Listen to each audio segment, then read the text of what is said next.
In the beginning, before words were written, before kings ruled and before cities rose from the dust, there were stories. Humanity has always searched for its place in the vastness of the world, for meaning in the rising of the sun, the sweep of the stars, the mystery of life and death. The opening pages of the Bible carry us into that search, not with facts and chronicles, but with poetry and vision. The first line is simple, yet infinite. In the beginning, God created the heavens and the earth. Close your eyes and picture it. Darkness, formless and deep, stretching endlessly. And then light. A single word, a single act, and the universe unfolds. Day separated from night, waters divided from waters, land emerging like a child from the sea, seeds sprouting, stars scattered across the velvet of the sky, fish darting in rivers, birds filling the air with song. In this vision, order triumphs over chaos, and all creation sings in harmony. And at the heart of it, humanity, formed from the dust of the ground, yet breathing with the very breath of God. Male and female, Adam and Eve, given a garden where rivers flowed, where trees bent with fruit, where peace reigned between creatures. Eden, a place of beginnings, of innocence, of intimacy between heaven and earth. But even in paradise, there was choice. In the center of the garden stood a tree, the tree of the knowledge of good and evil, and though the garden was filled with abundance, one command was given: do not eat of this tree. Yet the whisper of temptation came, in the form of a serpent. Eve reached, Adam followed, and with that bite came the first fracture. The world remained beautiful, yet it was changed. Adam and Eve were clothed in shame, cast out into the fields beyond Eden, where sweat and sorrow became their companions. The story tells us not only of a fall, but of a truth, that innocence is fragile, that choices shape destinies, and that the human heart carries both longing and rebellion. Their children carried that same struggle. Cain, the farmer, and Abel, the shepherd, brought offerings to God. One accepted, one not. In envy, Cain rose against his brother and spilled the first blood upon the earth. The soil drank Abel's cries, and Cain wandered, marked and restless. From the very beginning, the Bible tells us that humanity is capable of both creation and destruction, of building families and breaking them apart. Generations passed, and with them came a flood of violence and corruption. The world grew full of injustice, and so the story turns to Noah. He is described as righteous in his generation, a man chosen to preserve life amid judgment. The ark he built was not merely a boat, but a vessel of survival, a floating cradle of animals and humankind as the waters rose to wash the world clean. Picture the rain falling day after day, the seas swallowing the mountains, the silence of a drowned earth. And then at last the dove with an olive branch, the rainbow arching across the sky.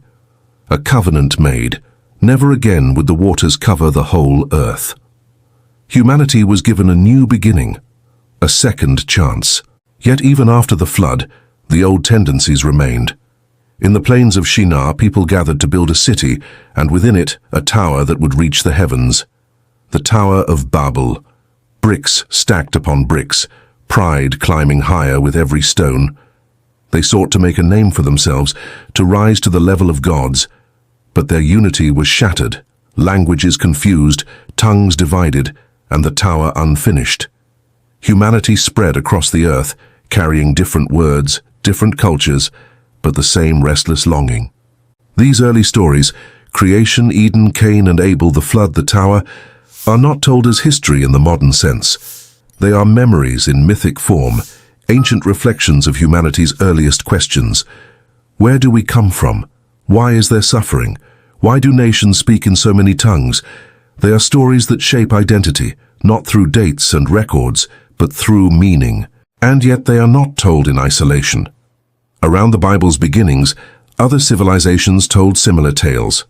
In Mesopotamia, scribes carved flood stories onto clay tablets, tales of a hero named Utnapishtim in the Epic of Gilgamesh. In Sumerian myths, the gods shaped humans from clay to bear their burdens. In Babylonian epics, towers and temples sought to bridge earth and heaven. The Bible's opening chapters echo this ancient world, yet give it a distinctive voice. Where other myths spoke of many gods, rivals locked in conflict, The Bible speaks of one, a singular creator who brings cosmos out of chaos, who breathes life into dust, who seeks relationship with his creation. The tone is not of chaos and rivalry, but of purpose and promise. And that promise threads itself quietly through the stories. Even in exile from Eden, a promise is spoken. Even after Cain's crime, a mark protects him. Even after the flood, a rainbow shines with hope. The stories are not only about humanity's failings, but about the persistence of divine mercy. As you let these tales drift through your imagination, you might see them not only as ancient legends, but as mirrors of the human journey. The garden is the longing we all feel for innocence and peace. The serpent is the whisper of temptation that stirs within us. Cain is the envy that sometimes grips our hearts. Noah is the hope of a new beginning, and the rainbow is the memory that storms will pass. The tower is our ambition, our pride, our hunger to rise beyond our limits. And so the first chapter of the Bible, like the first chapter of this journey, is not simply about the past, it is about us, about what it means to be human, to create, to fail, to seek, to begin again. These stories do not fade with time because they speak to questions that never leave us. From this beginning, the story of the Bible will move outward, from myth into memory, from the broad sweep of creation into the footsteps of individuals. A man named Abram will be called to leave his land. Their family will become a people. A people will wrestle with empires, with freedom and slavery, with exile and return. But always at the root of it is this beginning. A God who calls, a humanity that struggles, and a world that waits for meaning. The beginning is not only the start of time, it is the rhythm of every life. Each dawn, each birth, each moment of forgiveness is a new beginning. And so, as this first chapter closes, the echoes of Eden, of flood, of tower, linger like ancient music, carrying us forward to the next part of the tale. After the floodwaters had receded, after the tower had fallen, humanity spread across plains and valleys, building small kingdoms and ancient cities. The Fertile Crescent, that great arc of land stretching from Mesopotamia to the Mediterranean, bloomed with life. In this cradle of civilization, rivers carried silt and stories alike. Cities like Ur and Babylon rose from the dust, their ziggurats piercing the sky, their markets humming with trade, their walls standing proud against time. It is here, amid the hum of early empires, that the story of Abraham begins. He was not a king, not a conqueror, not a builder of cities. He was a nomad, a wanderer with tents, flocks, and family. Yet from this one man, a story would unfold that shaped nations, faiths, and centuries to come. The Bible tells us he was called Abram, son of Terah, living in Ur of the Chaldeans, a bustling city along the Euphrates. But his life took a turn when a voice came to him, a voice unlike any he had heard before. It was not the murmur of the household gods, not the chants of priests at the ziggurat. It was the voice of one God, unseen yet commanding. Leave your country, your people, and your father's household, and go to the land I will show you. It was a call to leave everything familiar, everything stable, and walk into the unknown. And with it came a promise, that his descendants would be as countless as the stars, that they would inherit a land, and that through him all the nations of the earth would be blessed. Imagine the scene. Abram, already an old man, gathers his household, his wife Sarai beside him, his nephew Lot, his servants, his animals. Together they fold their tents, load their camels, and step out of the city gates. Behind them the temples and towers of Ur fade into dust. Ahead of them lies wilderness, uncertainty, and yet hope. This is the rhythm of Abraham's story, movement, promise, and faith. He wanders from Mesopotamia to Canaan, from Egypt and back again. Everywhere he goes, he builds altars, markers of memory, stones stacked in the wilderness, as reminders that he has met the divine. But promises are not without struggle. Abram and Sarai longed for a child, but the years stretched on and their arms remained empty. How could a promise of countless descendants come to pass if even one child could not be born? In their doubt, they tried to force the promise into reality. Sarai gave her servant Hagar to Abram, and from this union was born Ishmael. a child of promise, yet also of tension, for the household became divided with jealousy and pain. Still, the voice of God returned, renewing the covenant. Abram's name was changed to Abraham, meaning father of many nations. Sarai became Sarah, and though her laughter at the idea of bearing a child in old age seemed filled with disbelief, it became the laughter of joy when Isaac was born. In this child, fragile and small, the promise lived on.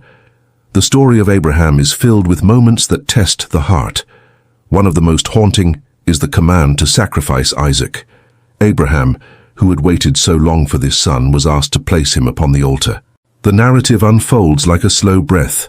Father and son walking together, Isaac carrying wood upon his shoulders, asking where the lamb for the sacrifice would come from. Abraham's answer, God himself will provide. And at the last moment, the knife was stayed. A ram caught in the thicket offered instead. It was a test of trust, and it left its mark not only on Abraham, but on the imagination of generations who read this tale. Around Abraham swirl other stories, reflecting the world of the nomads and kings of Canaan. He meets Melchizedek, the mysterious priest king of Salem, who blesses him with bread and wine. He bargains with God over the fate of Sodom and Gomorrah, pleading that the cities be spared if only a few righteous remain. He shows hospitality to strangers under the oaks of Mamre, strangers who, in the story, are revealed to be messengers of the divine. In these moments, Abraham is not just a wanderer, but a figure standing at the crossroads of heaven and earth. Historically, Abraham belongs to a world we know only in fragments, the age of Middle Bronze nomads, when herding tribes moved between the power of great cities. The Bible does not give us dates or chronicles, but it paints a world where tents rise and fall, where loyalty is bound not by empire but by covenant, by promises spoken and remembered. And the theme of covenant is the thread binding it all. The covenant is more than a contract, it is relationship, a bond sealed with trust and symbol. Abraham is told to look at the stars, and there he sees his future. He is told to walk through the land, and his footsteps mark its inheritance.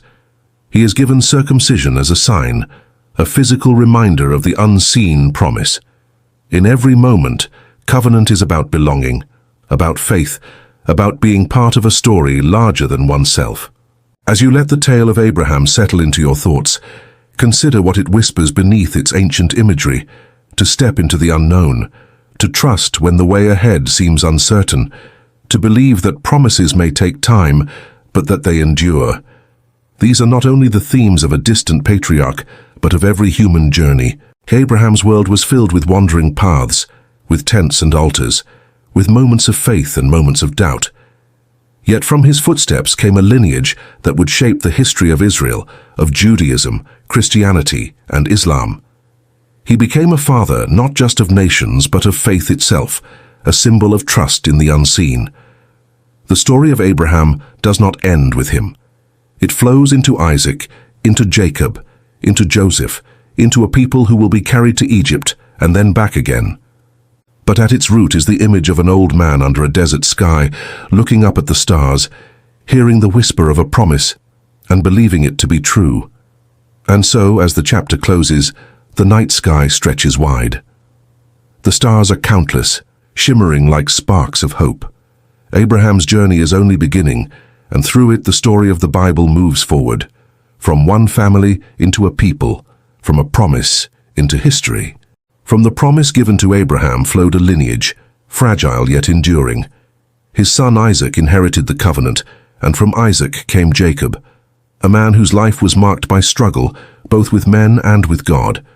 Jacob was born a twin, clasping the heel of his brother Esau, as though determined never to be left behind. Their rivalry burned from the beginning. Esau was strong, a hunter of the fields, beloved by their father. Jacob was quiet, dwelling among the tents, favored by their mother. And in the swirl of family favoritism and youthful ambition, Jacob seized the birthright that belonged to Esau, first for a bowl of stew and later through deception, tricking his blind father Isaac into giving him the blessing of the firstborn. Fearful of his brother's wrath, Jacob fled into the wilderness, setting out on a long journey north. One night, with nothing but a stone for a pillow, he lay beneath the stars. In a dream, He saw a ladder stretching from earth to heaven, angels ascending and descending upon it. And above stood the voice of the Eternal, renewing the promise first given to Abraham, that Jacob's descendants would be as the dust of the earth, spreading in every direction. When he awoke, Jacob set up the stone as a pillar and named the place Bethel, the house of God. Jacob's journey carried him to the household of Laban, where he fell in love with Rachel, the shepherdess of the fields. Yet here too deception found him. Laban gave him Leah, the elder daughter, in marriage first and only later Rachel after years of labor. Between them and their maidservants came 12 sons and a daughter, the beginning of the tribes of Israel. But Jacob's heart, as always, was restless. He longed for home. On his return, he feared meeting Esau once again. The night before their reunion, Jacob wrestled with a mysterious figure. Whether man, angel, or God himself, the story leaves shrouded in mystery. Through the long, dark hours they struggled, until Jacob, wounded but unyielding, refused to let go without a blessing. At dawn he received a new name, Israel, one who wrestles with God. This name, born from struggle, became the identity of his descendants forever. From Jacob's 12 sons, the story narrows to one, Joseph. Joseph was the favored child of Jacob, the son of his beloved Rachel. To him was given a coat of many colors, a robe that marked him as special, perhaps destined for greatness. But favoritism is a dangerous seed, and among his brothers it grew into jealousy. Joseph did not help his cause with his dreams, visions of sheaves of grain bowing to his, of stars and sun and moon bending before him. He told these dreams openly, and his brothers' envy hardened into hatred.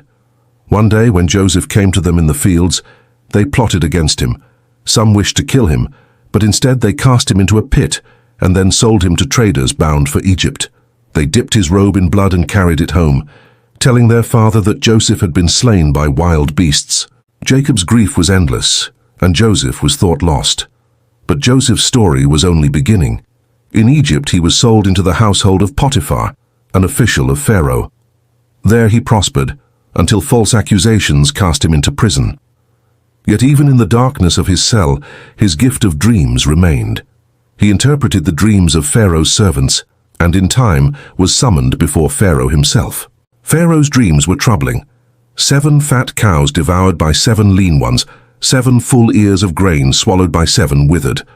Joseph declared their meaning: 7 years of abundance, followed by 7 years of famine. His wisdom impressed Pharaoh, who raised him from prisoner to vizier, the highest position beneath the throne. Joseph, once betrayed and forgotten, now wore garments of power, second only to Pharaoh himself. When famine struck, it spread beyond Egypt, reaching into Canaan, where Jacob and his sons dwelt. Hungry, they journeyed to Egypt seeking grain, never imagining that the brother they had betrayed now held their lives in his hands. At first, Joseph concealed his identity, testing them, watching whether time had softened their hearts. But when he could no longer hold back his tears, he revealed himself. "I am Joseph, your brother." The reunion was filled with weeping and reconciliation. Jacob, old and frail, came down to Egypt with all his household, and there they were given land in Goshen. Father and son embraced once more, and Jacob's eyes closed in peace. The story of Joseph is more than a tale of betrayal and forgiveness. It is about providence, the sense that even through suffering and injustice, a greater purpose can unfold. Joseph himself says it plainly to his brothers: "What you intended for harm, God intended for good, to save many lives." In Egypt, the people of Israel found refuge, yet the seeds of their destiny were already being sown. For though Egypt welcomed them in Joseph's day, new pharaohs would rise who did not remember him, and the land that was once a sanctuary would become a house of bondage. The story of Jacob and Joseph is the story of families, of rivalries and reconciliations, of deceit and forgiveness, of dreams that shape destinies. Jacob wrestled for blessing, Joseph dreamed of greatness, and through both men, the people of Israel took root in Egypt. As you let the story drift in your imagination, you may see reflections of your own life within it. Families divided and reunited, the wounds of jealousy, the surprising turns of fate, the hope that pain can give birth to redemption. These ancient tales are not only about shepherds and pharaohs, they are about the human heart, which struggles and forgives, which dreams and endures. And so the chapter closes with the people of Israel settled in Egypt. Their tents stand in fertile Goshen, their flocks graze on green pastures and their numbers grow. Yet beyond the horizon, shadows lengthen. The promise given to Abraham, of land, of descendants, of blessing, is not yet fulfilled. Egypt is not the end of the story, but another beginning. For soon there will arise a Pharaoh who knows not Joseph, and the cry of the people will rise from bondage to heaven. Time passed in Egypt, and what began as refuge became oppression. The descendants of Jacob, once honored for Joseph's wisdom, multiplied in the land of Goshen until they grew strong and numerous. But memory fades quickly in kingdoms, and a new Pharaoh arose who knew nothing of Joseph. He looked upon the Israelites with suspicion, fearing their strength. What if they allied with Egypt's enemies? What if they grew too powerful to control, and so chains replaced hospitality? Brick by brick, the Israelites were forced to build the store cities of Pharaoh. Their backs bent under heavy loads, their cries rose against the crack of the whip. Yet even under cruelty, their numbers grew. In fear, Pharaoh decreed the death of every Hebrew boy born to them, casting infants into the Nile. But amid this cruelty, hope stirred in a basket of reeds. A Hebrew woman, desperate to save her child, set him afloat upon the river. The little ark drifted among the reeds until it was found by Pharaoh's daughter. She drew the child from the water and named him Moses. Raised in the palace of Egypt, clothed in the wisdom of its priests and the luxury of its courts, Moses grew into a man who belonged to two worlds. Yet his heart was troubled. One day, he saw an Egyptian beating a Hebrew slave, and in anger, he struck the Egyptian down. Fearful of discovery, he fled into the wilderness, far from the Nile, far from power, far from his people. In the land of Midian, Moses became a shepherd. He married, tended flocks, and lived in quiet exile. Perhaps he thought his story had ended there. But one day, as he led his sheep near Mount Horeb, he saw a bush ablaze with fire, yet the flames did not consume it. From within came a voice calling his name, "Moses, Moses." It was the voice of the Eternal, commanding him to return to Egypt. He was to speak before Pharaoh to demand the release of his people. Moses hesitated, trembling. Who was he to challenge a king? His tongue was slow, his courage frail. Yet the answer came, "I will be with you." And so Moses returned, carrying not the sword of a warrior but the staff of a shepherd. Before Pharaoh, Moses spoke with the authority of the divine, "Let my people go." But Pharaoh's heart was hardened. Again and again he refused, and with each refusal came plagues that shook the land. The waters of the Nile turned to blood.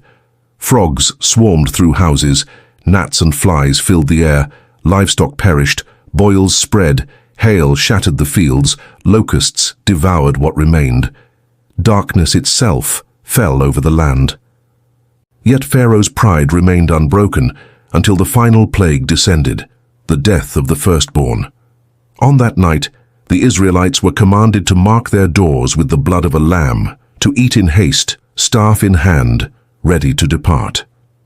The angel of death passed over their homes, but in every Egyptian household, grief fell like a shadow. At last, Pharaoh relented. With haste, the Israelites gathered their families, their flocks, their unleavened bread. They left in a great throng, the night alive with the sound of footsteps, the promise of freedom burning in their hearts. But freedom is never without pursuit.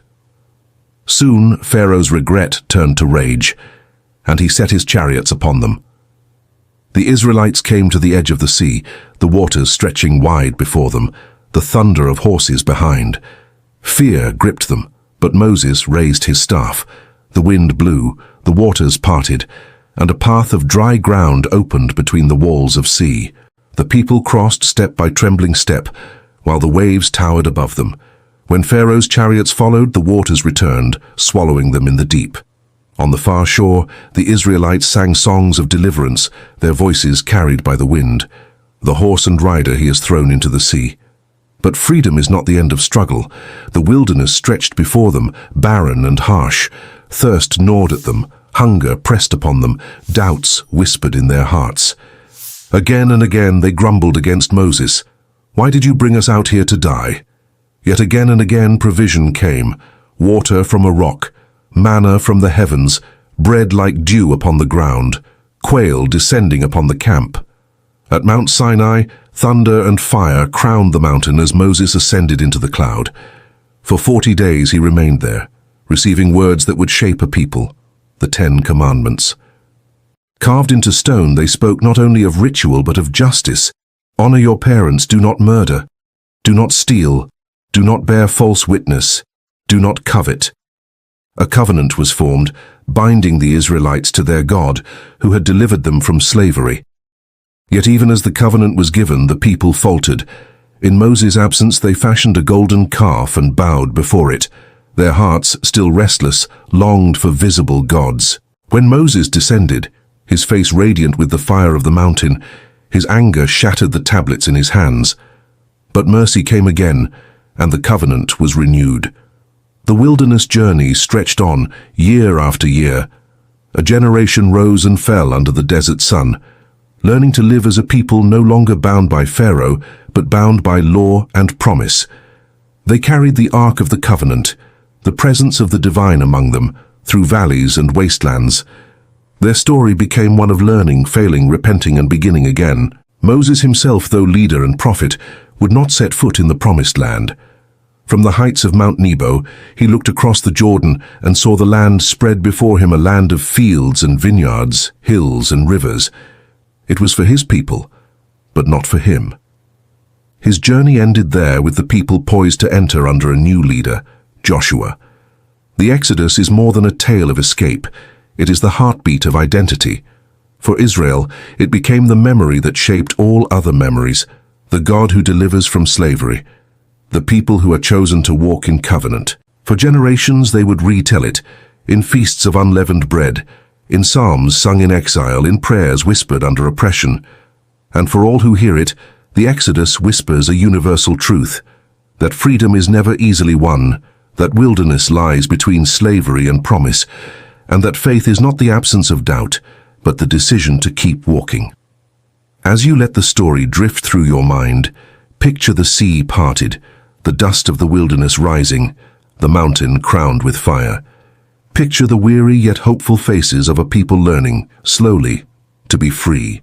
The Exodus is not only Israel's story, it is humanity's story, the longing to leave behind what enslaves us, the struggle of the wilderness, the hope of a promised land.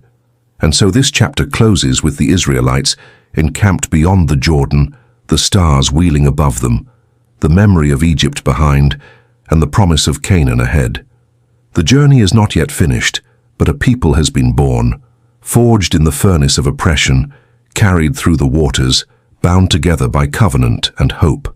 The wilderness years had ended.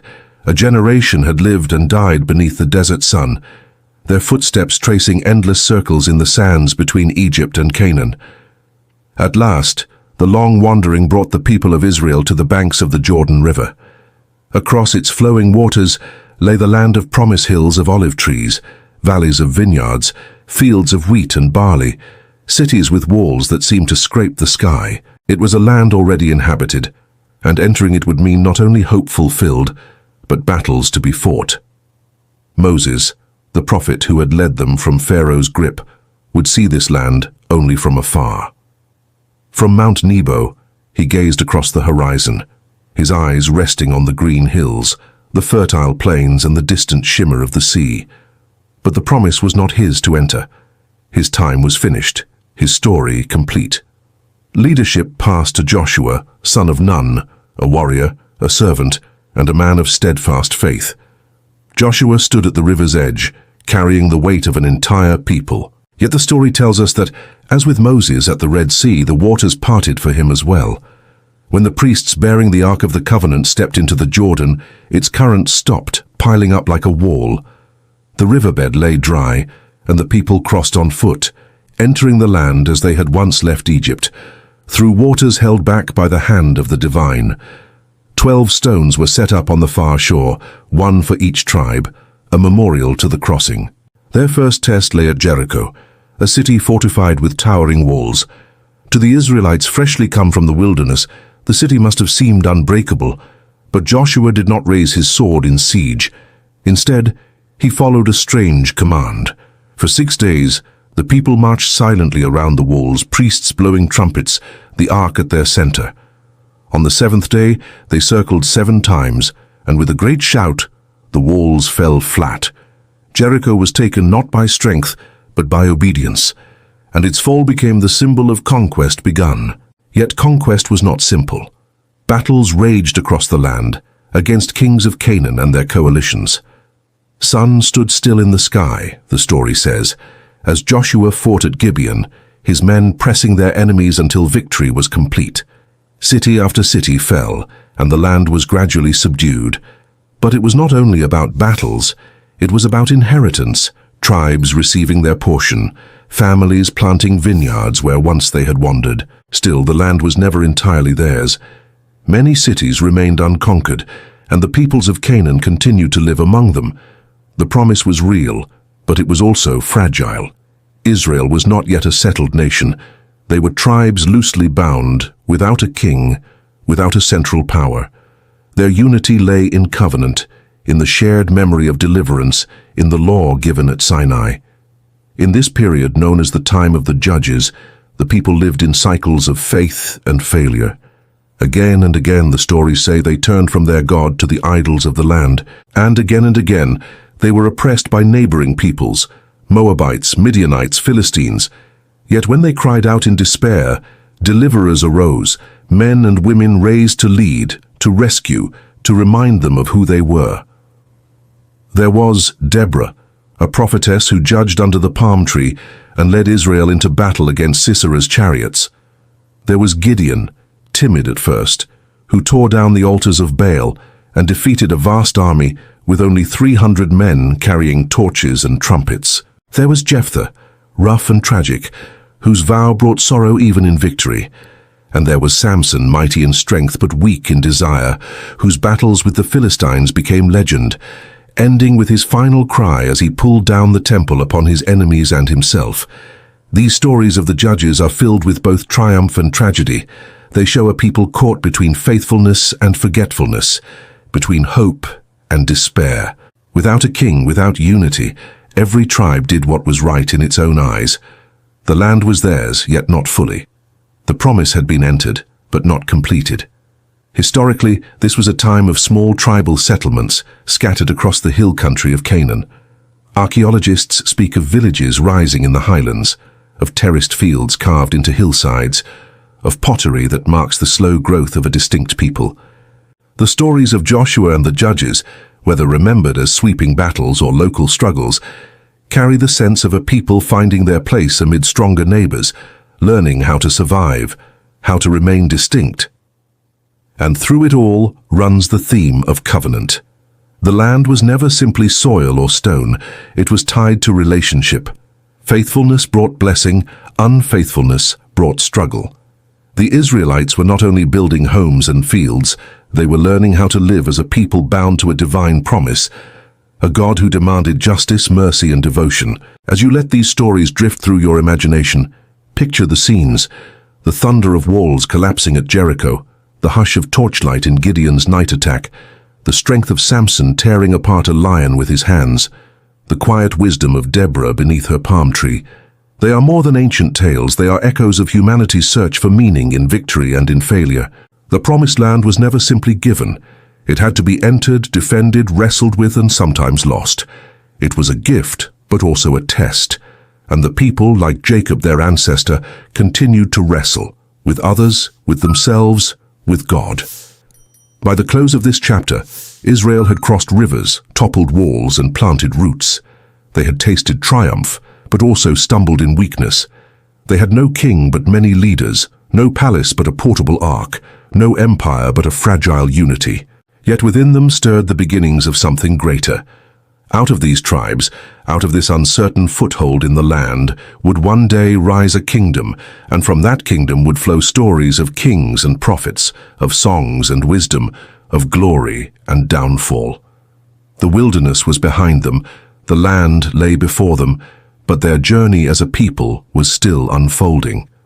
The Promised Land was both a destination and a beginning.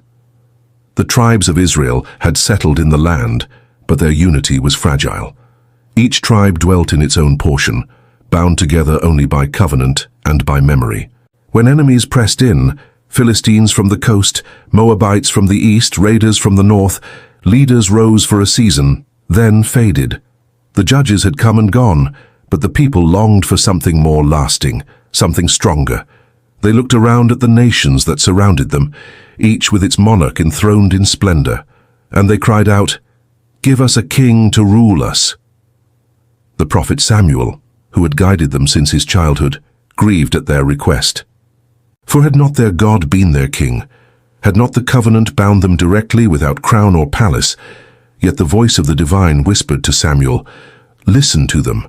They have not rejected you, but they have rejected me as king. Warn them, but give them what they ask." And so Israel's first king was chosen, Saul, son of Kish, tall and striking, a warrior who seemed born to lead. At first, Saul was humble, hiding among baggage when called to be crowned. He led the people against their foes and victories followed him. But as time went on, pride crept into his heart, and disobedience to divine command marred his reign. He spared what should have been destroyed. He acted rashly without guidance, and Samuel declared that the kingdom would pass from him. Saul's story, once bright, darkened into shadow. A man torn between calling and fear, whose jealousy consumed him. For into his court came another, David, the youngest son of Jesse, a shepherd from Bethlehem, small in stature, unremarkable in lineage, but filled with courage and song. While Saul's spirit grew restless, David played the harp to soothe him. Yet it was not music alone that made David known. When the Philistine giant Goliath mocked Israel's armies, David stepped forward with nothing but a sling and stones. He refused armor, trusting instead in the God who had delivered him from lions and bears. With a single stone, he struck the giant down, and his name became a song upon every lip. Saul's heart turned bitter, for the people sang, "Saul has slain his thousands, but David his tens of thousands." Envy burned, and Saul pursued David into wilderness and caves, seeking his life. Yet David refused to strike back, even when the chance came. Twice he stood over Saul, sword in hand, and twice he spared him. "I will not raise my hand against the Lord's anointed," he said. In this restraint lay the mark of a king-to-be. After Saul's death in battle, David was crowned. His reign began in struggle, civil war, rival claims, enemies pressing in. Yet gradually, he drew the tribes together, forging them into a single nation. He captured Jerusalem, a city of the Jebusites, and made it his capital.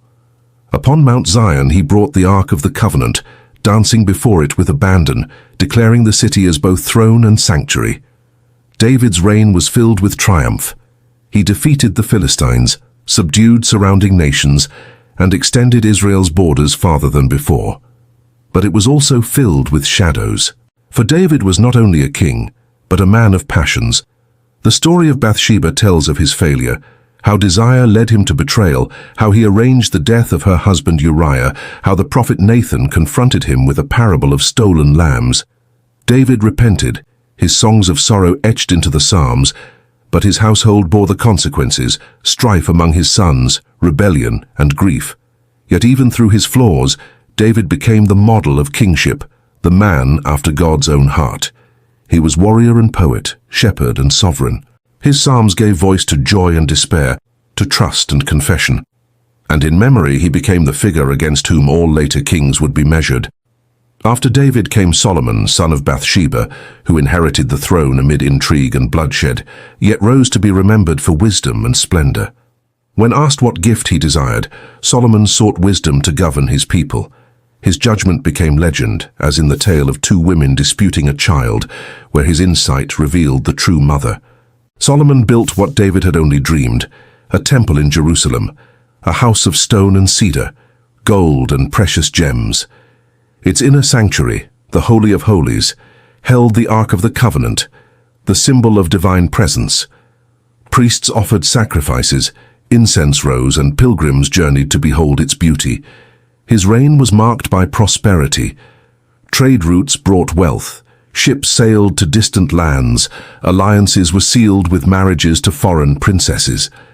Proverbs and songs flowed from his court, and his fame reached across nations. The Queen of Sheba herself came to test his wisdom, marveling at his answers, his palace, his servants, and declaring that half the greatness had not even been told. Yet even Solomon was not free from shadows. His heart, turned by wealth and by the gods of his foreign wives, wavered in devotion. Idols rose upon the hills of Israel, and the unity David had forged began to fray. When Solomon's reign ended, the golden age dimmed, and his son would inherit a kingdom on the edge of division. The rise of kings, Saul, David, Solomon, marks a turning point. Israel shifted from scattered tribes into a kingdom with throne and temple, with songs and wisdom, with glory and with flaws. These stories reveal the complexity of power, its promise to unite, to protect, to inspire, and its peril to corrupt, to divide, to wound. As you let these tales linger, picture the contrasts. Saul, tormented and jealous, a man undone by pride. David, dancing with joy yet weeping in grief, whose songs still echo in psalms sung today. Solomon, whose wisdom dazzled, but whose wealth weighed heavy on the people. 3 kings, 3 lives, 3 lessons. In their stories lie the questions of every age. What kind of leader do we desire? What price are we willing to pay for power? Can wisdom and devotion survive prosperity and pride? These ancient tales are not only about thrones and palaces, they are about the human heart in positions of power. And so this chapter closes with the temple standing in Jerusalem, its golden doors gleaming in the sun, incense rising, songs echoing through its courts. The kingdom, for a moment, shone like a jewel, united, prosperous, at peace. But beneath the glitter, cracks were forming, and soon the kingdom of David and Solomon would split in two. The temple gleamed in Jerusalem, its courts filled with worshippers, its priests tending to sacrifices, its songs echoing in the hills. Solomon's reign had brought peace and splendor, yet beneath the gold, beneath the cedar beams and polished stone, fault lines stretched unseen, for wealth had been gathered through heavy taxes, through forced labor, through alliances that tied Israel to foreign gods. And when Solomon died, those cracks split open. His son Rehoboam inherited the throne. The tribes came to him at Shechem, their voices united in one plea: lighten the burden your father placed upon us, and we will serve you. The elders counseled wisdom, urging him to speak gently, to bind the people with kindness. But the young advisers around him whispered pride. Rehoboam answered harshly, "My father made your yoke heavy, I will make it heavier. My father scourged you with whips, I will scourge you with scorpions." The words shattered unity. 10 tribes turned away, crowning Jeroboam, once a servant of Solomon, as their king. Only Judah and Benjamin remained loyal to David's line in Jerusalem. Thus the kingdom split. The north called Israel, with its capital at Samaria. The south called Judah, with Jerusalem at its heart. From that day forward, the people were divided, brothers separated, once united under David's songs, now enemies across borders.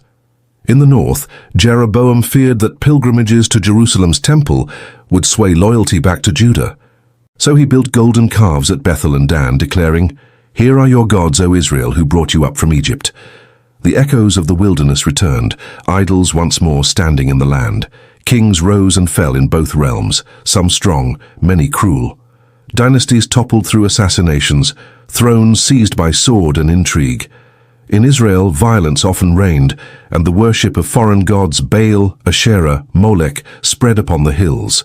In Judah, David's line endured, but not without corruption. Some kings restored the covenant, tearing down idols, while others filled the temple courts with altars to strange gods.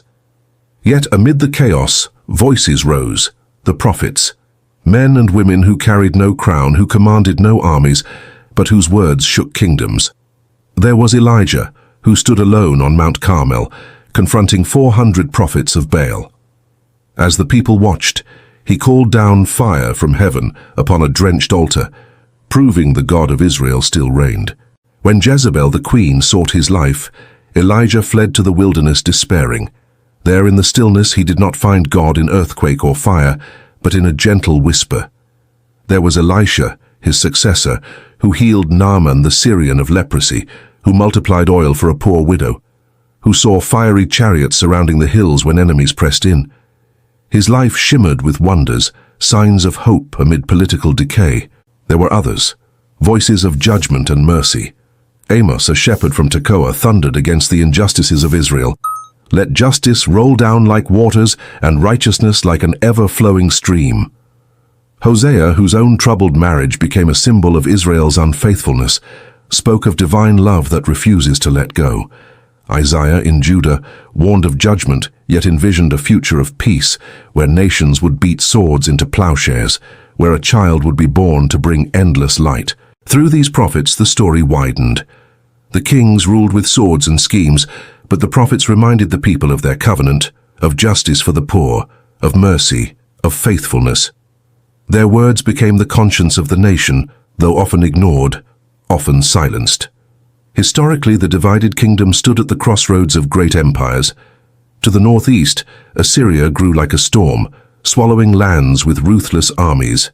Egypt still stirred in the south. Trade routes crossed the land, carrying wealth but also vulnerability. Israel and Judah were small kingdoms in a world of giants, and their survival depended not only on strength, but on faithfulness. In the north, the storm came first. The kings of Israel sought alliances, trusted in idols, ignored the prophets. In 722 BCE, the Assyrian Empire swept through, capturing Samaria. The people of Israel were taken into exile, scattered among the nations, their voices lost to history. Only Judah remained. In Jerusalem, Hezekiah reigned, a king who turned back to covenant, tearing down high places, restoring worship in the temple. When the Assyrian king Sennacherib laid siege to the city, his armies surrounding the walls, Hezekiah prayed. And the story tells that in the night, the Assyrian camp was struck by plague and the invaders withdrew. Jerusalem was spared, for a time. But the warnings continued.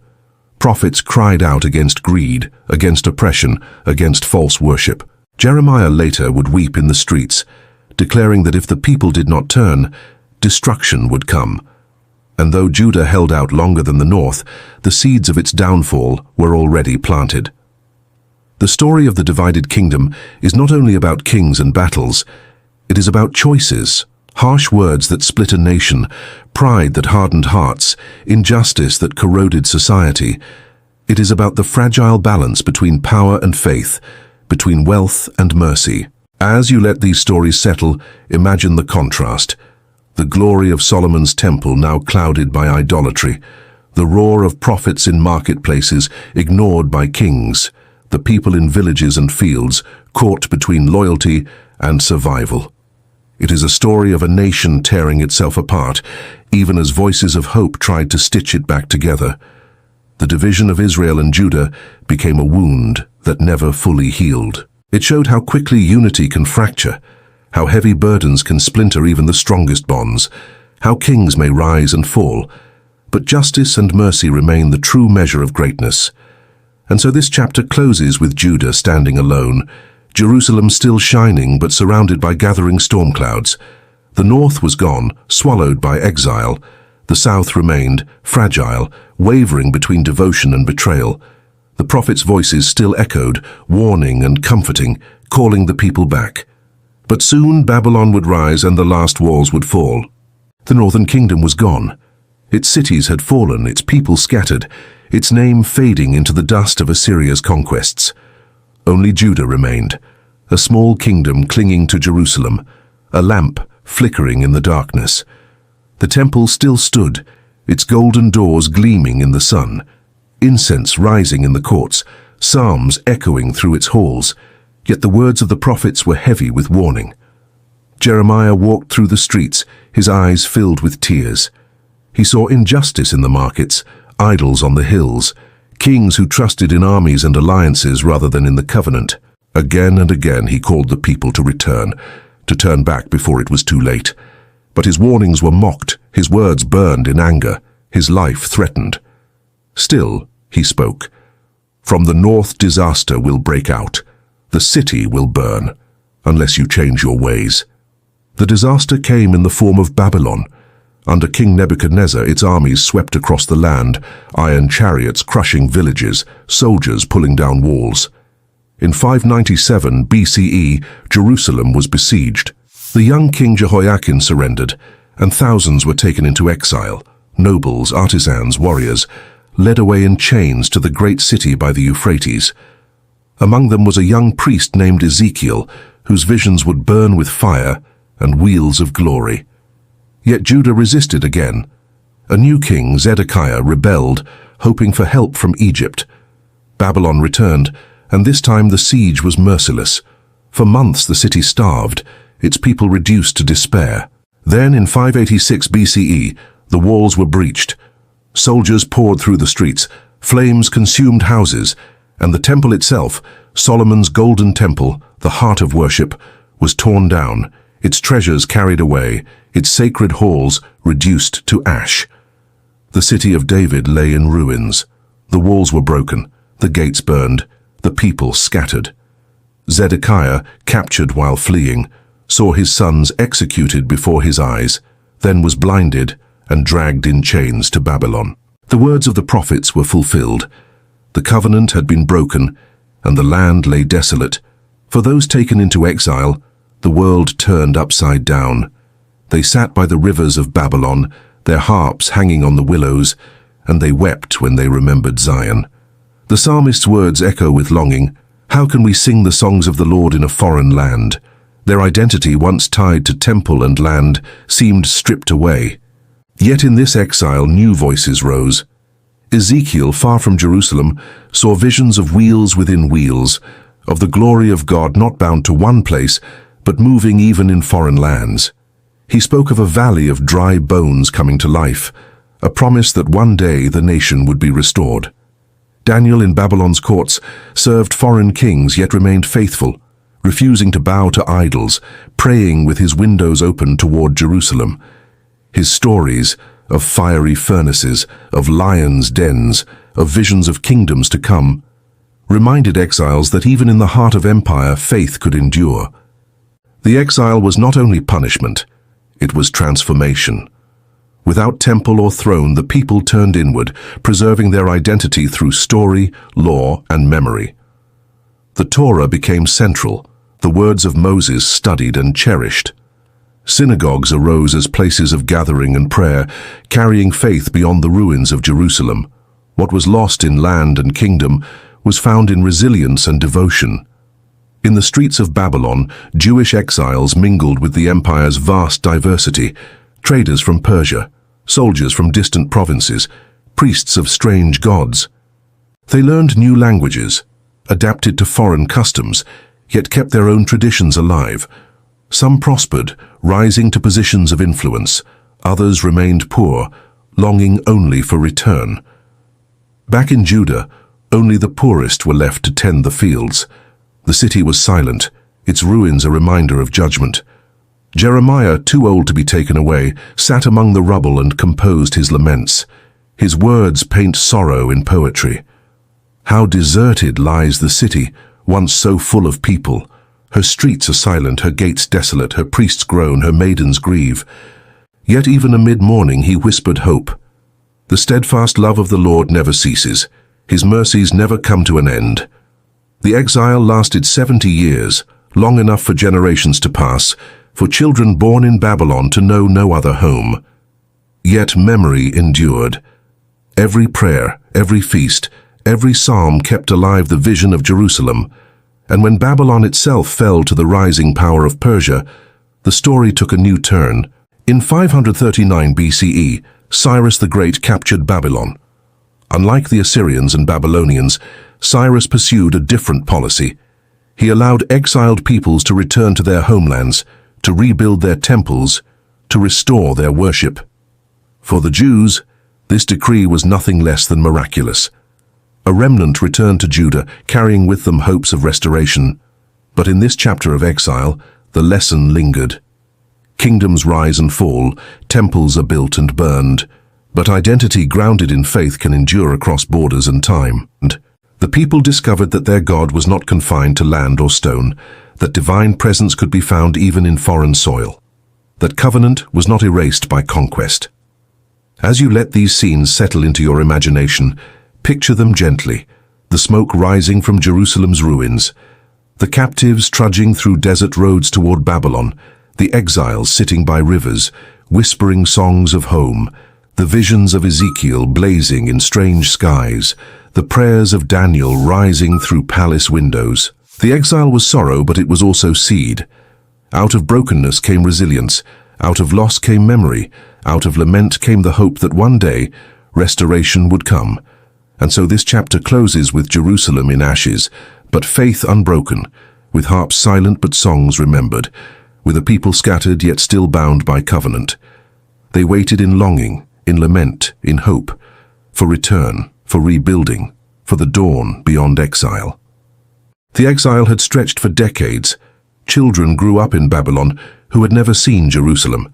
Elders told stories of the city's walls, of the temple's golden courts, of the songs that once echoed on Mount Zion. But to the young these were half-remembered tales, like dreams of another world. Then came Cyrus, king of Persia, conqueror of Babylon, ruler of lands that stretched farther than any empire before him. Unlike the kings of Assyria or Babylon, he did not scatter peoples to break them. Instead, he gathered them, allowing exiles to return to their homelands. In 538 BCE, he issued a decree. The Jews could go back to Judah, rebuild their temple, and restore their worship. Imagine the moment, the announcement spreading through the exiled communities, whispered in markets, shouted in households. For some, it was the answer to every prayer, the chance to walk again where their ancestors had walked. For others, it was uncertainty, to leave the fields they had cultivated, the houses they had built, the lives they had made in Babylon. Not all returned, but for those who did, the journey was filled with hope. Led by Zerubbabel, a descendant of David's line, and by Joshua the high priest, the first wave of exiles set out. They traveled along caravan routes, across rivers and deserts, until at last the hills of Judah rose before them. Yet when they reached Jerusalem, what they saw was not the city of memory but ruins. Walls broken, gates charred, houses crumbled. Where the temple had once stood, only rubble remained. Still, they began. The altar was rebuilt first, a place for offerings and prayers. Then foundations for the new temple were laid. The book of Ezra tells of that moment, of priests blowing trumpets, of cymbals clashing, of the people singing psalms of thanksgiving. Yet mingled with the joy were tears. The elders who had seen Solomon's temple wept aloud, remembering its splendor, while the younger shouted for joy. The sound of weeping and rejoicing mingled, rising like a single voice. The rebuilding did not come easily. Neighboring peoples resisted, suspicious of the returning exiles. Work stalled, years passed, and the temple remained unfinished. But prophets rose again. Haggai urged the people to take courage, to rebuild despite fear. Zechariah spoke visions of a future where God would dwell among them once more. Encouraged, the people labored, and at last the second temple was completed in 516 BCE. It was smaller than Solomon's, lacking its gold and grandeur, but it stood as a sign of hope, that worship had returned, that covenant endured. Life in Judah was fragile. The land was still under Persian rule. The people were not free. They paid taxes to the empire, lived under its governors, and walked carefully to maintain peace. Yet within that reality they sought to rebuild identity. Ezra the scribe arrived later carrying the Torah. He read it aloud in the city, the people weeping and bowing as they heard the words of Moses, some for the first time. The law became the anchor of their renewed life, shaping their community not only around temple but around scripture, prayer and practice. The synagogue grew in importance as places of learning and worship wherever the people gathered. Then came Nehemiah, cupbearer to the Persian king, who sought permission to rebuild Jerusalem's walls. With determination, he organized workers, each family repairing a section. Swords were kept at hand for enemies threatened. Yet within 52 days, the walls rose again, Gates were set, and the city began to breathe as a city once more. Picture it, children running through streets once broken, markets opening, psalms sung again in the temple courts. The city was no longer ashes but life. The return was not a return to empire or grandeur, but to roots, to covenant, to survival. Historically, this was the birth of what scholars call Second Temple Judaism. The people no longer had kings, their political power was gone. But in place of throne and palace, they embraced law, worship, and identity. The Torah was copied and studied, festivals kept, prayers established. The focus shifted from kingdom to community, from land to faith. This transformation would carry them through centuries, long after empires rose and fell around them. Yet challenges remained. Intermarriage with surrounding peoples sparked debates about purity and identity. Poverty and inequality weighed heavily. Prophets like Malachi spoke against corruption among priests, against injustice in society, against weariness of faith. The people longed still for something greater, for a king like David, for freedom from foreign rule, for the fullness of promise not yet seen. The return and rebuilding were not a triumphant ending, but a fragile beginning. The temple stood again, but it was not Solomon's. The walls rose again, but they were smaller than before. The people were back in the land, but under Persian authority. It was a time of hope mingled with humility, of survival rather than splendor. Yet in that very fragility lay endurance. For the people learned that identity could survive exile, that faith could endure ruins, that covenant was not bound to power but to memory and devotion. They carried with them not only the pain of loss, but the wisdom of resilience. As you picture these scenes, imagine them gently.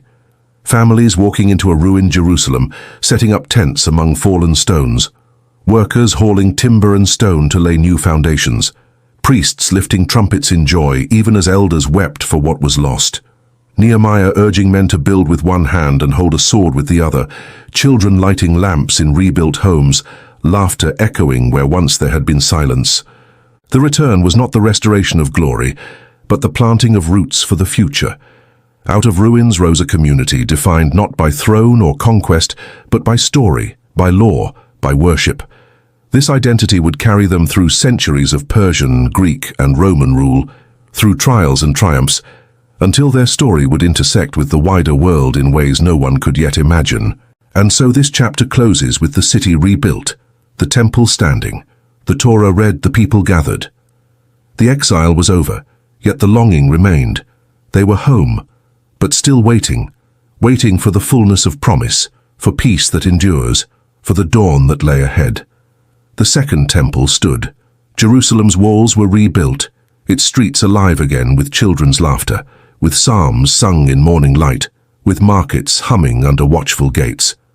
Yet the people were not free. They were a small nation within the mighty Persian Empire, one province among many stretching from the Indus Valley to the Aegean Sea. Persia's rule was steady, pragmatic. Governors collected taxes, soldiers kept order, and kings in distant capitals allowed local traditions to continue. For the Jews, this meant relative peace. The temple remained, sacrifices continued, the Torah guided life. Yet hope stirred beneath the surface. Hope for a day when they would not bow to foreign rulers, when a king of David's line might rise again. Generations passed under Persian rule, until the empire itself fell before a whirlwind. From the north came Alexander the Great, a young Macedonian who swept across the world like a storm. In less than a decade, he toppled Persia, marched through Egypt, reached India's frontiers. Wherever he went, he carried not only armies but culture, the language of Greek, the customs of the Hellenistic world, spreading from city to city. When Alexander died at only 32, his empire fractured. Generals carved it into kingdoms, the Seleucids in Syria, the Ptolemies in Egypt, others ruling distant lands. Jerusalem lay caught between them, a small city on the fault lines of power. At times it fell under Ptolemaic Egypt, at times under Seleucid Syria. The people adjusted, paying tribute, surviving under shifting masters. With Hellenistic rule came tension. Greek language and ideas spread, theaters, gymnasiums, new philosophies, new gods. Some among the Jews embraced these customs, blending Greek ways with their own. Others resisted fiercely, clinging to Torah and tradition. Identity itself seemed at stake. The pressure reached breaking point under the Seleucid king Antiochus IV Epiphanes. Desiring unity under Greek culture, he outlawed Jewish practices, circumcision, Sabbath, Torah reading. Worse, he desecrated the temple, setting up an altar to Zeus and sacrificing pigs upon it. For the faithful, it was unthinkable. The holy place defiled, covenant trampled, worship forbidden. Out of this crisis rose resistance. Mattathias, a priest, refused to obey, striking down the king's officer. With his sons, he fled into the hills, sparking a revolt. Among them was Judah Maccabee, called the Hammer, who led guerrilla battles against mighty armies. Against all odds, the rebels triumphed, reclaiming Jerusalem, cleansing the temple, relighting its lamps. This victory gave birth to the festival of Hanukkah, the feast of dedication, celebrating not only survival, but renewal of light. For a brief time, the Jews knew independence. The Hasmonean dynasty, descendants of the Maccabees, ruled as priest-kings. The land expanded, walls were fortified, the temple flourished once more. Yet, even independence carried shadows. Internal strife grew, rival factions fought, and greed crept into leadership. Then came Rome. Rising from the west, its legions marched across the Mediterranean, swallowing kingdoms one by one. In 63 BCE, the Roman general Pompey entered Jerusalem. The temple was spared, but independence was gone. Judea became a client kingdom, its rulers subject to Rome's will. Rome brought roads, order, trade, but also taxes, garrisons, and a heavy hand against dissent. Kings like Herod the Great, appointed under Rome's authority, beautified Jerusalem with palaces, fortresses, and even a renovated temple larger than Solomon's. Yet Herod's rule was marked by cruelty, paranoia, and fear. In this world of empire, the people's longing deepened. They remembered the promises to Abraham, to David. They dreamed of deliverance, of a Messiah who would restore the kingdom, who would break the yoke of foreign rulers, who would bring peace and justice. Historically, the centuries between Persia and Rome reshaped Jewish identity. Exile had taught survival without sovereignty. Hellenistic pressure had tested faithfulness. Maccabean resistance had sparked hopes of freedom. Roman rule intensified longing for redemption. The synagogue grew as a place of prayer and study. The Torah, prophets, and Psalms became anchors in shifting times. Diverse groups emerged: Pharisees, Sadducees, Essenes, Zealots, each offering different visions of how to live under empire. As you drift into this story, picture the contrasts. Persian tolerance, Greek theaters rising beside synagogues, rebels in the hills lighting lamps in defiance, Roman legions marching through Jerusalem's gates. Picture elders telling children of David's kingdom, while Roman coins clinked in their hands. Picture worshippers ascending temple steps, even as soldiers watched from towers. Empires came like tides, each bringing change, each testing identity. Yet through it all the people endured, carrying law, song, and hope across centuries. The rise and fall of empires became the backdrop for a story that was far from finished. For in the days of Rome, in a small province under Herod's shadow, new voices would rise. Prophets in the wilderness would cry out. Teachers would gather followers by the sea. Stories would emerge that would spread beyond Jerusalem, beyond Judea, beyond empire itself. But that is for the chapters to come. For now, as this one closes, the people of Judah stand once more at the crossroads of history, their city rebuilt, their temple standing, their lives bound by faith, and their hearts waiting. Waiting for a promise, waiting for deliverance, waiting for light in the darkness. The land of Judea lay under Rome's shadow. Legions marched its roads, governors ruled from marble halls, and Herod's temple towered above the city. The people lived in tension, faithful to their traditions, yet pressed by empire. Many longed for deliverance, for a Messiah who would restore the kingdom of David, who would bring peace and justice. Into this longing, quietly and unexpectedly, a child was born. In the hill country of Galilee, far from Rome's palaces and Jerusalem's courts, the story tells of a young woman named Mary, visited by an angel with words of wonder. She would bear a son, conceived by divine spirit, and his name would be Jesus. Her fiancé, Joseph, though troubled, was told in a dream to stand by her, and together they awaited the birth. When the child came, it was not in palace or temple, but in a stable in Bethlehem, David's town. Shepherds in the fields heard songs of angels declaring peace on earth. Later, wise men from the east followed a star, bringing gifts of gold, frankincense, and myrrh. The birth was humble, yet the signs spoke of greatness. Jesus grew in Nazareth, a carpenter's son, learning the rhythms of village life, sowing fields, crafting wood, joining festivals in Jerusalem. Yet even in youth, stories tell of wisdom beyond his years, of words in the temple courts that astonished teachers. He lived quietly until the time came for him to step into the public eye. At the Jordan River, a prophet had risen, John the Baptist, clothed in camel hair, calling people to repent, baptizing them as a sign of new beginning. Crowds flocked to him, sensing a fire in his words. Among them came Jesus. As he stepped into the water, the heavens were said to open, a voice declaring him beloved. From that moment, his ministry began. He gathered disciples, fishermen casting nets on the Sea of Galilee, a tax collector despised by his own people, men and women from ordinary walks of life. They followed him from village to village as he preached, healed, and taught. His words were unlike those of scribes and priests.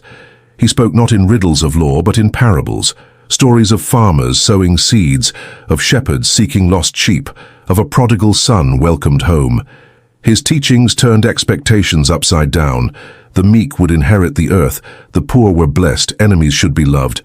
Forgiveness offered without limit. Crowds pressed close as he healed the sick, gave sight to the blind, made the lame walk, stilled storms on the sea, and fed thousands with loaves and fish. To many he seemed the promised one. Yet to others, especially the religious authorities, his words were troubling. He challenged traditions, overturned tables in the temple, declared that mercy mattered more than sacrifice, that the kingdom of God was breaking in not through power, but through love. His ministry was rooted in compassion. He touched lepers no one else would approach. He spoke with women, Samaritans, foreigners, those cast aside by society. His kingdom included the forgotten, the outcast, the broken. In him, the people glimpsed a different vision of greatness, not thrones or armies, but humility, service, and sacrifice. Yet the closer his words came to Jerusalem, the greater the tension grew. Leaders feared his influence. Rome watched with suspicion. Crowds hailed him as son of David when he entered the city on a donkey, waving palm branches in joy. But soon, voices of celebration turned to whispers of betrayal. At a final meal with his disciples, Jesus spoke of bread as his body, wine as his blood, of love that would lay down its life for friends. In the night that followed, he was betrayed by one of his own, arrested in a garden, tried before priests and governors. Pontius Pilate, Rome's governor, found no guilt, yet under pressure, handed him over. On a hill outside Jerusalem he was crucified, the Roman punishment for rebels and slaves. Soldiers mocked him with a crown of thorns, an inscription reading, "King of the Jews." His followers scattered in fear, his mother and a few women watching in sorrow as he breathed his last. The man who had healed others, who had spoken of a kingdom of peace, now hung on a cross. Yet the story does not end in death. On the third day, his tomb was found empty. Women came with spices and heard words of angels. "He is not here, he is risen." In the weeks that followed, disciples claimed to see him alive, breaking bread, speaking peace, sending them forth to carry his message to all nations. Whether one views these accounts as faith or history, their impact cannot be denied. Out of a carpenter's son from Galilee grew a movement that spread across the world. His teachings of love, forgiveness, and justice reshaped empires, inspired saints and reformers, and continue to echo across centuries. Historically, Jesus lived in a time of turmoil under Roman occupation. Crucifixion was a brutal reality for those seen as threats. The survival of his message, carried by followers, written in Gospels, embraced by communities, shows the resilience of memory and the power of story. For some, he was prophet, for others, Messiah, for still others, a teacher of wisdom. Yet for all, he remains a figure who shaped history beyond measure. As you picture these scenes, let them flow gently. A child born in a stable, shepherds watching stars, fishermen leaving nets to follow a teacher, crowds gathering on hillsides to hear words of blessing, tables overturned in a temple court, a man praying in a garden under moonlight, a cross silhouetted against the sky, an empty tomb at dawn. The life of Jesus was not lived in palaces or battles, but in words, in acts of compassion, in a vision of a kingdom unlike any other. His story invites reflection not only on history but on the heart, on what it means to forgive, to love, to hope. And so this chapter closes with disciples standing on a hillside, watching as he ascends into the heavens, his voice lingering in their ears, a promise of presence, a call to bear witness, a vision of a kingdom not bound by empire, but by spirit. The world would never be the same. The hill outside Jerusalem was quiet now. The cross stood empty, the tomb was rolled away, and the disciples who once trembled in fear now whispered of hope. They had seen him, alive, speaking peace, breaking bread, promising that though he would no longer walk with them in flesh, his spirit would remain. He had told them to wait in the city until power from on high came upon them, and then to carry his message to the ends of the earth. So they waited. In an upper room, doors locked, hearts anxious, they prayed. Days passed until the festival of Pentecost arrived, when pilgrims from every corner of the empire thronged Jerusalem's streets. Suddenly, like wind rushing through mountains, a sound filled the house where the disciples gathered. Tongues of fire rested upon them, and their voices spilled out into the languages of every nation. Galileans spoke in the tongues of Parthians, Medes, Egyptians, Romans, and the crowd marveled, "How do we hear them in our own language?" That day, the story says, thousands believed. The apostles, once fishermen, tax collectors, ordinary men and women, became messengers of a kingdom not built by swords but by spirit. They shared bread, cared for the poor, and proclaimed that Jesus, crucified and risen, was Lord. Among them stood Peter, once quick to speak, once broken by denial, now bold. He healed the lame at the temple gate, his words carrying authority that startled even priests. And there was John, the beloved disciple, who spoke of love as the heartbeat of the new community. Together, they led the early church in Jerusalem, facing both joy and persecution. Opposition rose quickly. The temple authorities, fearing unrest, arrested the apostles, commanding them to be silent. Yet they replied, "We cannot help speaking about what we have seen and heard." Some were beaten, others imprisoned. One, Stephen, was stoned outside the city for his testimony, becoming the first martyr. His final words echoed those of his master, "Forgive them."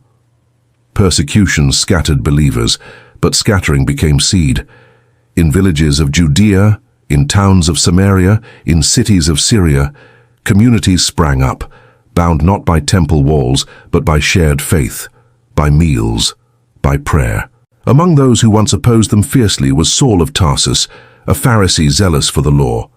He pursued believers, dragging them from homes, approving their deaths. But on the road to Damascus, a vision struck him down, a light brighter than the sun, a voice saying, "Saul, why do you persecute me?" Blinded, trembling, he was led into the city. Days later, his sight restored, he emerged not as Saul the persecutor, but as Paul the apostle, tireless messenger of the gospel he once despised. Paul's journeys carried the message far beyond Jerusalem. He walked Roman roads, sailed Mediterranean seas, endured storms, prisons, beatings. In synagogues and marketplaces, before philosophers in Athens and governors in Caesarea, he proclaimed the same story, that in Jesus God had acted to reconcile the world. His letters to communities in Corinth, in Galatia, in Rome shaped the faith, urging unity, love, endurance. The church spread through cities and households, across cultures and languages. Women played vital roles, hosting gatherings, leading communities, bearing witness. Slaves and nobles, Jews and Gentiles, men and women shared meals as equals, breaking down barriers of status and tribe. In an empire built on power, this was radical. Yet opposition never faded. Roman suspicion grew, for this new movement refused to bow to the emperor as divine. When Nero ruled, fires in Rome were blamed on Christians, and persecution turned brutal. Believers were thrown to lions, burned as torches, mocked in arenas. Peter, tradition says, was crucified upside down. Paul was beheaded. Their blood joined Stephen's as seed for the future. And still, the message endured.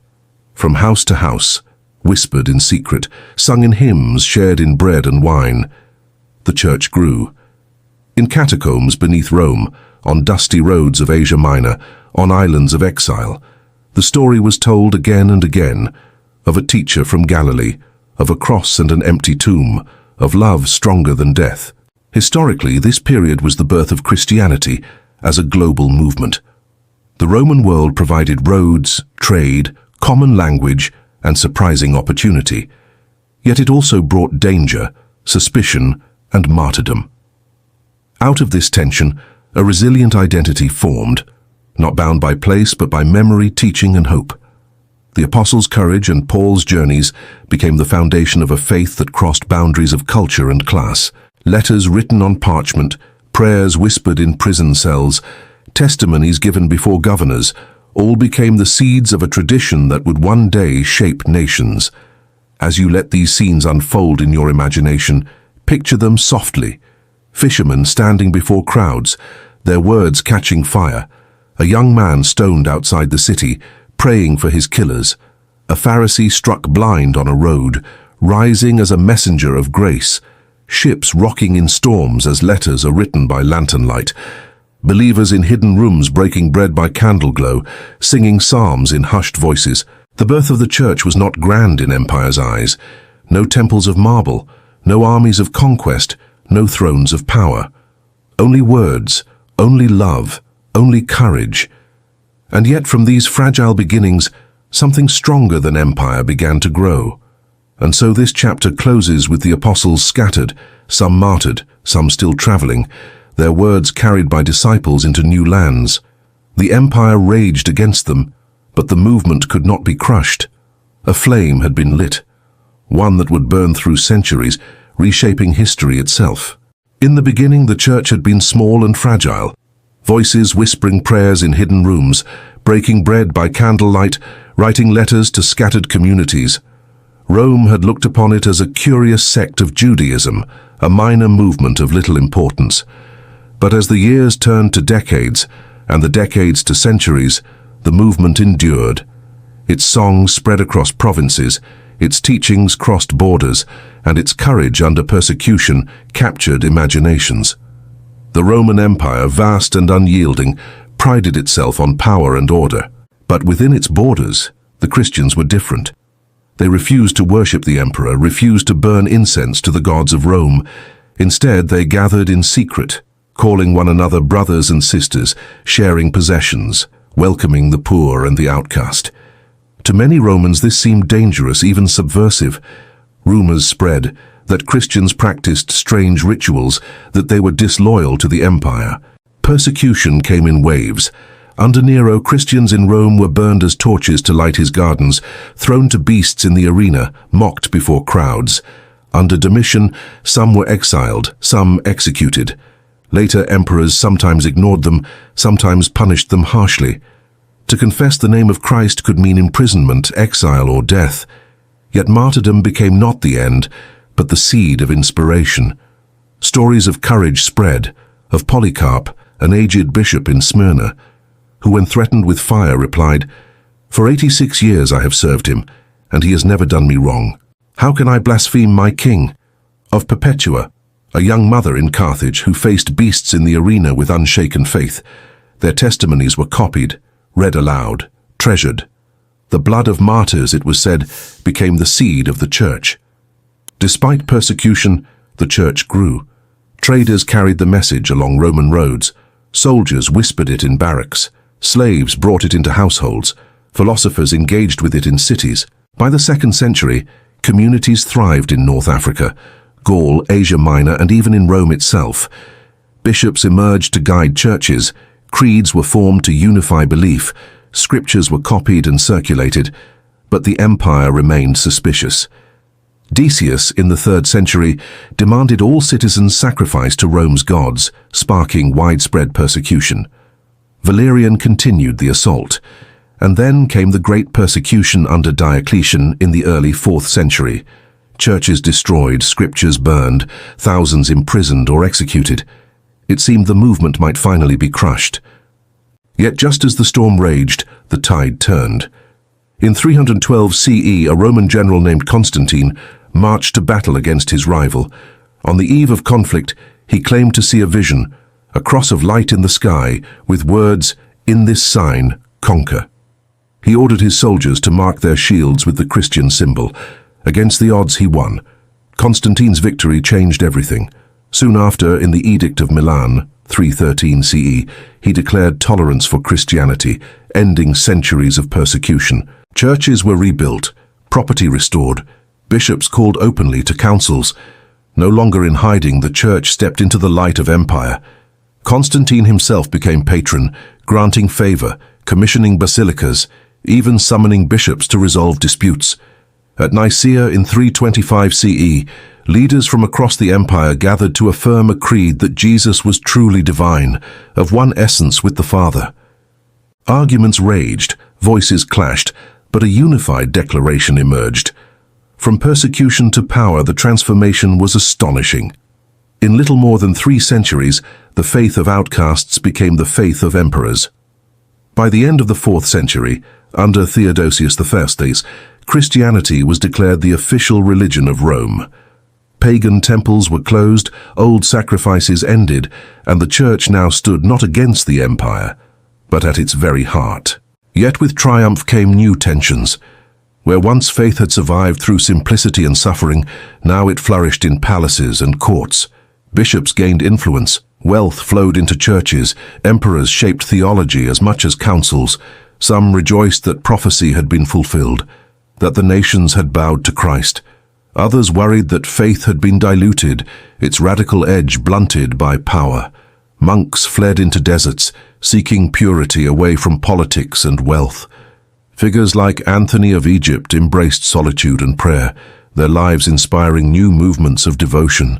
In caves and monasteries, another stream of faith was born quiet, disciplined, apart from the empire's splendor. Historically, this transformation reshaped the world. The Roman Empire, once persecutor, became protector. Christian thought influenced laws, art, and philosophy. Basilicas rose in cities, liturgies developed, and scripture was translated into Latin and Greek. The cross, once a symbol of shame, now crowned banners and adorned thrones. As you let these scenes settle, imagine them softly. Christians gathering in catacombs by candlelight, whispering prayers under threat of death. Bishops debating in marble halls at Nicaea, their voices echoing beneath domes. Constantine riding with a banner marked by the cross, his armies victorious. Monks retreating into deserts, their chants rising with the wind. The story of persecution to empire is both triumph and caution. It shows resilience, a faith that could not be crushed, that endured fire and sword. But it also shows complexity, how power can both protect and distort, how victories may carry hidden costs. And so this chapter closes with the church now woven into empire, its bishops counselors to emperors, its symbols carved into stone. The days of hiding in shadows were gone. A new era had dawned, one of influence, of glory, of challenge. The question lingered, would the faith that survived lions and fire survive wealth and power? The story of the Bible's world does not end with emperors or councils, nor even with Rome itself. For empires rise and fall, temples crumble, cities turn to dust. Yet the words, the songs, the teachings, the visions preserved in Scripture endured. They crossed deserts and seas, carried in scrolls and manuscripts, whispered in prayer, sung in liturgy, proclaimed in marketplaces and monasteries. The legacy of this story has reached across centuries, shaping nations, inspiring revolutions, comforting hearts in sorrow and sparking debates that still echo today. After Constantine, the Roman Empire became a Christian empire. Basilicas spread, crosses rose, bishops debated doctrines that defined faith for generations. Councils wrestled with mysteries, the nature of Christ, the unity of Father, Son, and Spirit, the meaning of salvation. These debates were not only theological but also political, shaping alliances and rivalries. Out of them came creeds still spoken in churches worldwide, words formed in the fires of history. Yet the empire itself faltered. Rome was sacked, its western half crumbling under the weight of invasions and decline. But the eastern half, centered in Constantinople, endured for centuries more, preserving both imperial power and Christian tradition. The Byzantine world blended Roman law, Greek philosophy, and Christian faith, sending missionaries to distant lands, shaping the art and architecture of whole civilizations. In the West, as empire gave way to kingdoms, the church became a stabilizing force. Monks preserved manuscripts in scriptoria, copying texts by candlelight through long winters. Cathedrals rose like stone prayers, their stained glass telling stories of prophets and apostles to those who could not read. The Bible's world became Europe's backbone, influencing laws, kingship, art, and learning. From Augustine's theology to Aquinas's philosophy, from Gregorian chant to Renaissance painting, Scripture's legacy infused culture. But its reach did not end in Europe. Traders, explorers, missionaries carried it farther, to Africa, to Asia, across oceans to the Americas. Sometimes it came as comfort, sometimes as conquest, sometimes as both at once. Its words inspired liberation for the oppressed, but also were misused to justify power and empire. Its legacy has always been complex, a source of hope, a source of debate, a mirror of human greatness and failure. At the heart of it all, though, the Bible's story remained what it always had been, a story of humanity's search for meaning, of covenant, of justice and mercy, of love stronger than death. Its voices are many, lawgivers and prophets, kings and shepherds, poets and apostles. Its settings are vast, deserts and rivers, palaces and prisons, gardens and battlefields. Its themes are timeless, creation and fall, exile and return, despair and hope. Even today, when you hear echoes of the Bible's world, you are touching threads woven through history. Legal systems still draw on its principles of justice, fairness, and human dignity. Languages carry its metaphors, literature echoes its imagery, art and music borrow its stories. In movements for freedom and equality, voices rise quoting prophets and psalms. In personal prayers whispered at night, in songs sung in cathedrals, in quiet readings under lamplight, its presence remains alive. Yet its legacy is not only in culture or institutions, it is also in the human heart. For across centuries, ordinary people have turned to these stories not as distant history, but as living memory. A farmer in medieval France listening to psalms sung in Latin, a mother in Ethiopia telling her children of Moses and the Exodus, a scholar in Baghdad translating scripture into Arabic, a preacher in America quoting Amos in the fight for justice, a reader today, in silence, finding comfort in ancient words. The transformation of the Bible's world continues because it speaks to questions that never fade. Who are we? Why are we here? What is justice? What is love? How do we live with one another? What lies beyond life's end? Its answers have been many and diverse, but its presence in the conversation is enduring. As you drift with this final chapter, picture the long arc, from nomads beneath desert stars to cathedrals glowing with stained glass, from shepherds on Bethlehem's hillsides to emperors debating theology, from exiles by Babylon's rivers to monks in mountain monasteries, from fishermen casting nets in Galilee to missionaries crossing oceans. The story has always moved, always grown, always spoken anew. The Bible's world is not only ancient history, nor only sacred text. It is a living legacy, a tapestry of myth and memory, history and hope. It is both human and divine, flawed and radiant, heavy with sorrow yet luminous with promise. It is a reminder that stories can outlast empires, that faith can endure fire and sword, that hope can rise even from ruins. And so this great journey, from creation's dawn to empire's embrace, comes gently to rest. Not with finality, for the story is still being told. Not with triumph alone, for its legacy is mixed with shadows, but with a quiet recognition. Here is a story that has shaped worlds and continues to whisper in the silence of night. As you settle deeper into rest, imagine the voices fading softly. Prophets and kings, shepherds and teachers, apostles and martyrs.